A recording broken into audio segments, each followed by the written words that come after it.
Video recordings of this podcast can be found on raisingequity.org and Truth to Power on YouTube. Welcome to the Raising Equity podcast. This is a place where we're going to think deeply and critically about issues of equity and identity. I'm so excited that you decided to join us. This is our pilot, our first welcome podcast. And if you follow me on YouTube or Facebook, you're familiar with my content. But if not, I'm Kira Hudson Banks, and I'm a psychologist, and I like to break stuff down. My research is on discrimination and mental health. Most of my publications focus on race and racism, but I talk about all the isms: racism, sexism, heterosexism, ableism, ageism, anti-Semitism, and more. And I believe deeply in intersectionality, right? So as a Black woman, I can't separate my womanness from my Blackness. Those are a part of how I see the world, and they're not to be siloed. And so I believe strongly that it's worth us all reflecting deeply on our identities to help us understand our own experiences and our positionality in the world. I'm also a big fan of us doing that because I think we can leverage our privileges that we have in society, those that everyone should be able to get access to, rather than like shaming people for their privilege. I'm a big proponent of leveraging your privilege. I've been doing this work for over 20 years now, and I enjoy conversations. I enjoy conversations that some people think are scary or controversial. I like to have them. And so this podcast is going to be a place where I have those convos. I'm going to analyze current events, talk about research that's related to topics. I'll have guests on for interviews, and I'm going to have kids and adults. And we're going to try to engage questions. We're going to try to engage critical questions that are facing individuals, but also systems in our society. I'm a big proponent in helping us think about how we raise equity and help people to understand how systems operate. So maybe let me just stop and say, let's talk about what we mean when we say equity, right? People often say like, oh, it's the latest buzzword. What does it mean? How is it any different from diversity and inclusion? I think it is different. And I think it's different in a few ways. So one, equity is a outcome. It's a process that you go through to get to a time or a place where those social identities that I mentioned, race, gender, sexual orientation, ableism, your physical ability, all of those systems of isms that the social identities that those are based on don't predict your outcomes. So racial equity in particular is when race no longer will predict outcomes, where we won't be able to say who's going to end up shot by the police or graduating from high school or dying in childbirth. We won't be able to have race as a predictor of that. We want to have gender equity so that we won't have to assume and use the data to show us that women are making less than men, right? We want equity in that the outcomes aren't based on individual social identities, but that's going to take some time. The Kellogg Foundation suggests that it might be 25 years, a generation of intentional work to get to equity. And that's really different than diversity, right? So diversity, although to be honest, I think when it was first used in the early 90s, diversity was trying to get us to equity, but it became just representation, sometimes even tokenism, where there was just like one, room enough for one. And diversity is about having different backgrounds, different identities, different belief systems present.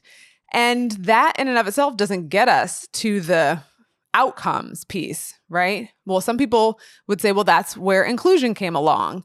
That, okay, we might have diversity in terms of representation. Well, inclusion is how you actually get to leverage the benefit of diversity. Because there's plenty of research to show that teams and workplaces that are more diverse are better at problem solving, have more creativity. Boards that have diversity in terms of gender have a better bottom line. So there's moral reasons and now there's these monetary reasons for having diversity. But if you don't include people, then it doesn't really work. So diversity and inclusion are these separate terms, but related. And then we have equity, where we want people to be able to live to their full potential and not have it be based on their social identity.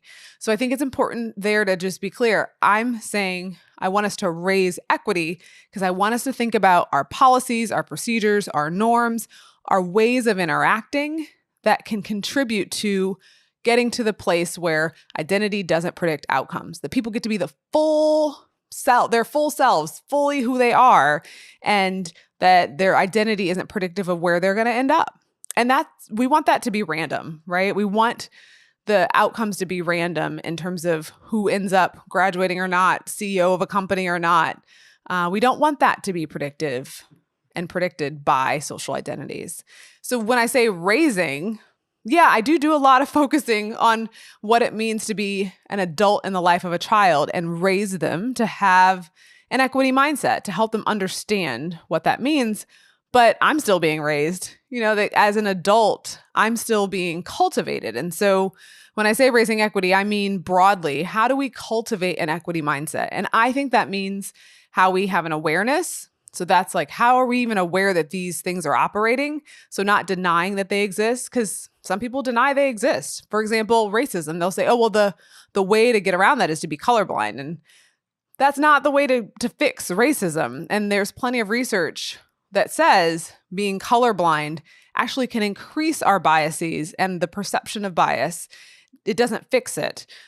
So I'm a big proponent in saying we've got to be willing to have these conversations, be aware of how all of these identities are impacting our perception, people's experience in the world. We also have to be able to analyze how the systems are operating. Who are they working for? Who do they benefit? Who are they set up to support? Who experiences barriers in the system or institution? For whom does it work really well? So we need to be able to analyze those systems and see the people inside them as full human beings worthy of opportunity, and not try to make it about them. So you actually might have seen this picture that was used a lot for equity. It was like people at a sporting event cheering. And for those of you who are watching on video, we'll throw the picture up. But people were cheering, and people would say, oh, well, equality is giving all of these people the same riser. And equity would be giving people the risers or the number of risers that they need for their height. And it got people to see that equality, giving people the same, is different than equity, which takes into consideration where people are and gives them what they might need. But what I think it gets wrong, and I'm not the first one to say this, is that it actually is suggesting that there's something inherent about the individual that you're having to compensate for. That it's, oh, because they're short, we have to give them these two risers rather than the one. And I feel like that is a skewed idea of equity, because really equity is about understanding how our systems have set up the landscape so that that person needs two risers, not that that person's short and we need to fix that. Because when it comes to race, we know genetically from the Human Genome Project that's been mapped that we're more alike than we're different. That within what we call racial groups, there's more variability than across what we call racial groups.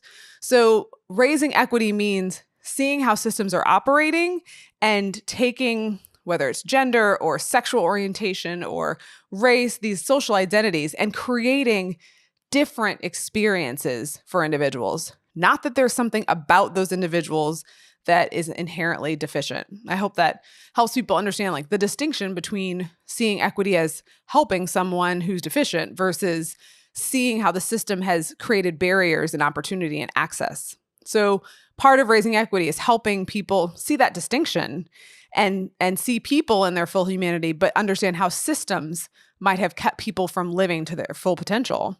And then the third part of it is having the skill to dismantle systems of inequity and create and transform institutions for equity.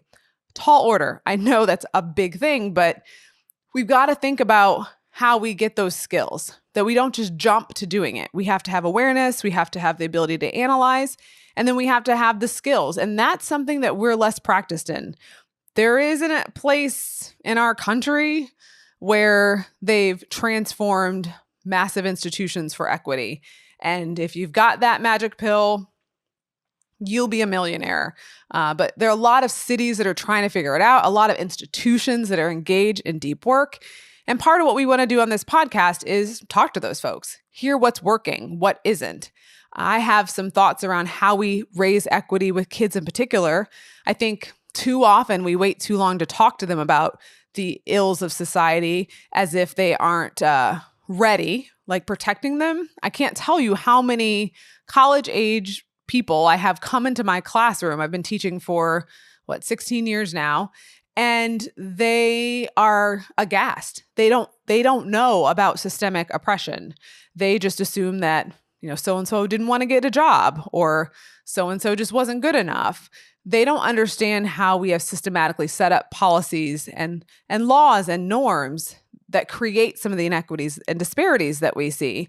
And I don't think we should wait until college to teach them.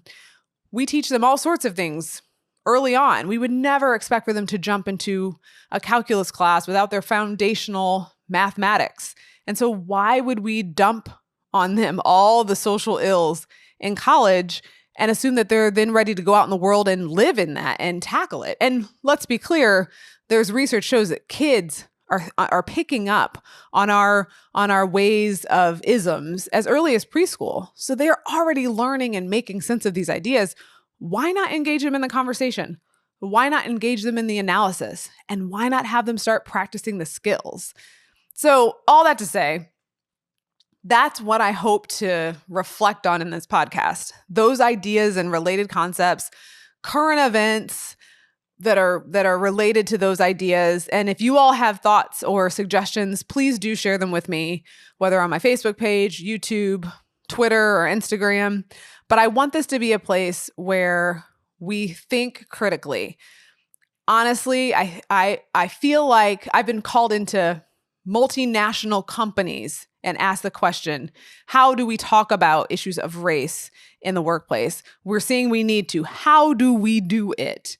And I think it's something we are not equipped at doing in our society. So I want this podcast to be a place where we can build those skills so that we can be better able to understand, analyze, and do the work of dismantling inequities so that we can transform our systems to make it a more equitable space. So thank you so much for joining me on this first issue of my podcast.